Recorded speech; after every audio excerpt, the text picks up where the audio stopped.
সবাই বলে অসুস্থ তাই শুয়ে থাকো, রেস্ট নাও। কিন্তু কি করে রেস্ট নেই বলেন? আমার তো একটা ছোট বাচ্চা আছে, আর তার বিভিন্ন আবদার পূরণ করতে হয় আমাকে। তার আবদার পূরণ করতে আজকে সারাদিন কি করেছি অবশ্যই দেখবেন আমার সাথে। হ্যালো, আসসালামু আলাইকুম। আমি আজানের আম্মু আপনাদের সাথে আছি।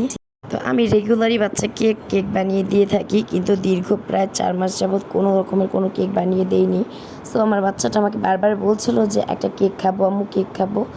তো যেহেতু আমি অসুস্থ, এই শরীর নিয়ে কখনোই দাঁড়িয়ে কেক বানানোর মতো আমার হয়ে ওঠে না।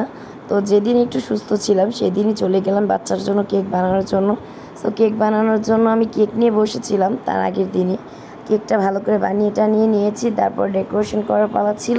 চলে গিয়েছিলাম আম্মুর বাসায়। আম্মুর কল এসেছিলো, বললো আমার জন্য হালিম রান্না করেছে।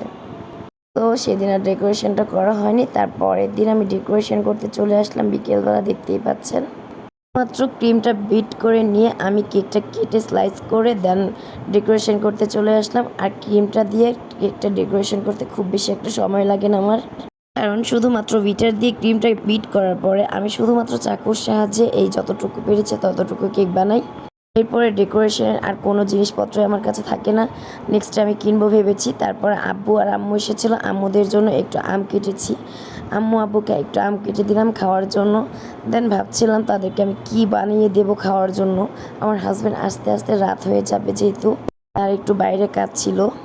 আব্বু আবার গ্রিল খেতে পছন্দ করে। তো আমার শরীরটা ভালো না, যেহেতু আমি ওভেন ইউজ করব না আজকে।